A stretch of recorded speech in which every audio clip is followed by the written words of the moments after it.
Welcome to the Changemaking Conversation series.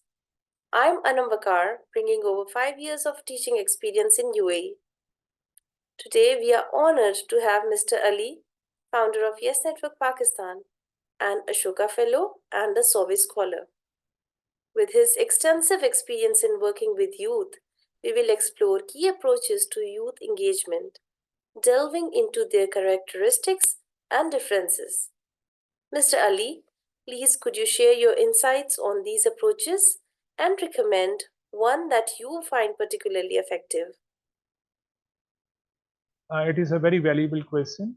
As we speak today, our world is home to the largest number of youth in its history, and how we are going to treat and approach these young people will not only benefit their future but our collective future. In my opinion, there are three major approaches of working with young people. These are prevention, preparation, and change making. Let me explain them briefly.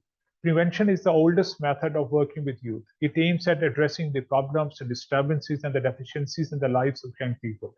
Its major goal is to produce a problem free youth population. An ideal youth, according to this approach, is someone who stays away from problems. And especially if you take a look at the literature from 60s and 70s, you will notice that it is heavily tilted towards prevention approach. Especially in 70s, youth development was defined as absence of youth problem behavior. So this approach has proved effective for a very tiny minority of young people. As you can see, that this approach has some serious limitations. We don't always define people by their limitations, by their problems. We define people by the richness of their abilities. And moreover, preventing youth problems would not guarantee success for young people. Let me explain this to you through a job interview scenario. For example, if you are invited for a job interview and you are asked to introduce yourself, and you begin by telling, I'm an honest person. I'm not involved in drugs. I'm not involved in criminal activities. I'm not involved in risky behaviors. I'm always on the right side of the law. I'm sure at some point the interviewer would say, this is great, but how are you going to add value to my company? And this report doesn't talk about it. It is completely silent on it. It doesn't talk about the strengths of young people. It only focuses on what is wrong with the young people. It doesn't talk about what is right with the young people. So in short, prevention approach focuses on addressing the youth issues. It aims at producing a problem-free youth population. It takes a reactive approach. It is assessed through the reduction of the problematic behavior among youth, and it is delivered through specialists. So let's talk about preparation approach. Preparation approach basically aims at helping young people acquire knowledge and skills.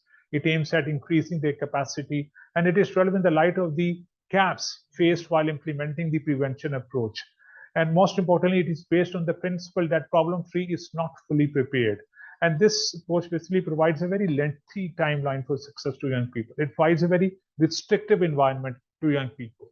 And again, it does not guarantee that after climbing up the education ladder, you would be able to achieve success or you would be able to have a brighter future. As you can see that millions of young people are coming out of educational institutions hoping that the society will welcome them, will honor them, and they hear society telling them, we don't want you, we don't need you. And how is that a surprise? You spent the best time of your life hoping that you will be given a chance to serve the country, to serve your communities, and you hear all this. So if I explain this to you through a job interview scenario, if you go for a job interview and you are asked to introduce yourself and you begin by saying, you see, I have spent last 2 or 3 decades of my life acquiring knowledge and skills. I have 40 plus professional skills. I have read over 300 books or 3,000 books, and I'm sure that at some point the interview would say, this is fantastic, this is very impressive. But have you ever used that knowledge and skills to produce something valuable for the society? Have you ever used that knowledge and skills to produce a product or service to address a gap or missing link in the society? So this report doesn't talk about the application of knowledge and skills. This is the biggest missing link in this approach. And if I conclude this, preparation approach basically focuses on increasing the capacity of young people. Its goal is to basically produce a fully prepared youth population. It takes a proactive approach. It is assessed through the cultivation of knowledge and skills, and it is delivered through a heavy infrastructure like educational institutions, technical institutions, mostly. So let's talk about change-making approach. Change-making approach for me is the most comprehensive and effective approach of working with young people. It is based on the belief system that every young person is born with this incredible change-making power. and it only requires a trust-based environment to reveal it.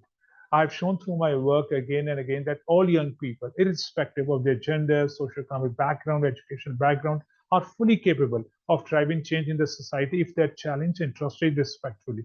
This approach is based on the belief that when young people are involved in change making, they stay away from problems and they at the same time develop their knowledge and skills organically. If I explain this to you through a job interview scenario, for example, if you're invited for a job interview and you begin by introducing yourself that I am a change maker, I have dedicated my life in bringing change in the society. I've spent over 5 years or 10 years, designing, implementing change making projects for the betterment of the society. I have invented, innovated many products and services. I had the experience of working with multidisciplinary teams and diverse stakeholders. I'm sure after listening all this, it would be very difficult for any interview to disapprove you. So in short, change-making approach basically focuses on helping young people discover their change-making power for their personal benefit and the benefit of the society. Its goal is to produce fully engaged youth in change-making. It takes a transformative approach. It is assessed through personal and societal transformation, and it is delivered unlike prevention preparation approach through trust-based environment. You just need one caring adult to help you to discover your change-making power for your personal benefit and the benefit of the society.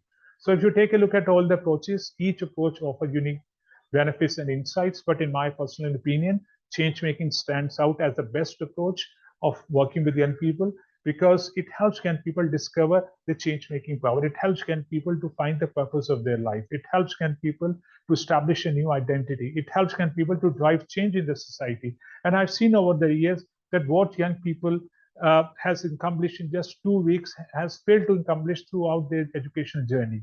And the central challenge of our time right now is to activate young people as change makers because there are so many problems. We must not throw this opportunity away.